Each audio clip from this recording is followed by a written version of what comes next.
I've had this book for quite a while. I got it at a thrift store quite a while ago, and I grab a lot of books whenever I can. But I I was flipping through it, and I never noticed this right here. There was this bookmark here, and it says, "Richer than I, you can never be. I had someone who read to me." It's got like the little bear reading there. Whatever. In the beginning, creation stories from around the world.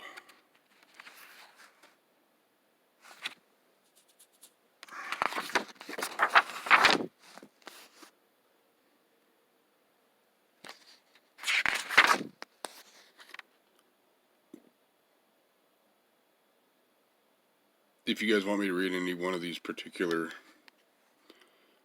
stories, let me know.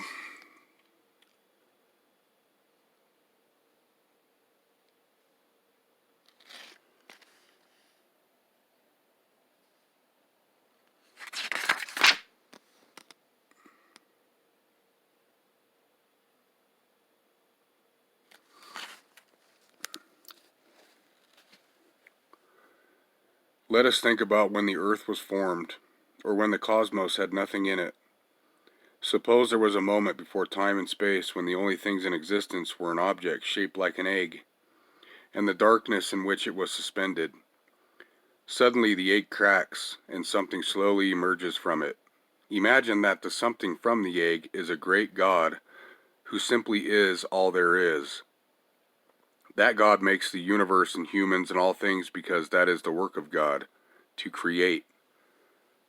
Narratives in this book are stories called myths. They are about a god or gods, about superhuman beings, animals, plants, and about the first people on the earth. They are the truth to the people who believe in them and live by them. They give the people guidance and spiritual strength. The narratives tell about events that caused astounding changes in the way humans feel, think, and act. The events described took place so long ago that it's almost impossible for us to imagine such a distant past.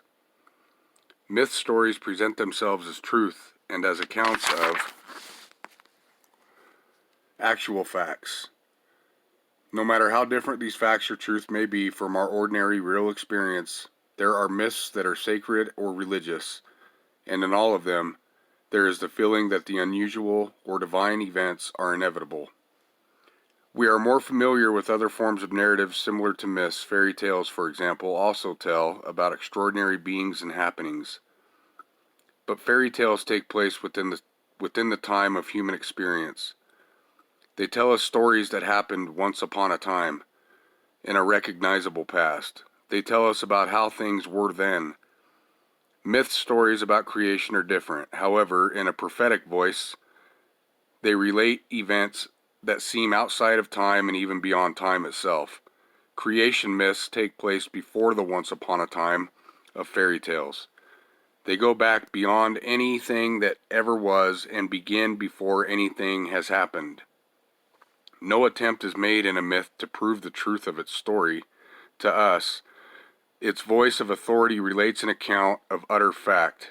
Even the word myth comes from the Greek word mythos, which means word, in a sense, to final authority.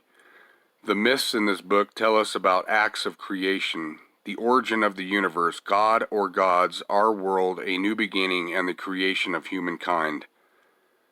The classic opening, although not the only opening, of a creation myth is in the beginning. The most striking purpose of a creation myth is to explain something. Yet it also asks questions and gives reasons why groups of people perform certain rituals and live in a particular way. Creation myths describe a place and a time impossible for us to see for ourselves. People everywhere have creation myths, revealing how they view themselves to themselves in ways that are movingly personal. Creation then means the act of bringing into existence something. The 25 creation myths in this book are about the origin of things. Limitations of space do not allow for all of the important world myths to be presented here. Also, not all myths are easily rendered on a level of understanding for many readers, while still keeping their authority in the language use and style of the original narratives. These myths from around the world were created by people who sensed the wonder and glory of the universe. Lonely as they were by themselves, early people looked inside themselves and expressed a longing to discover, to explain who they were, why they were, and from what and where they came. Origin mythology identifies human beings as the highest of the animals and the lowest of the gods. It is where we fit. Our history, as given in the myths, shows our purpose. Along with all living things, we must make the world a safe place for us to be ourselves. In the beginning shows us how humankind learned to live upon the earth. Let us read and enjoy these stories for their poetic beauty and the wondrous vision of the people who created them. Virginia Hamilton.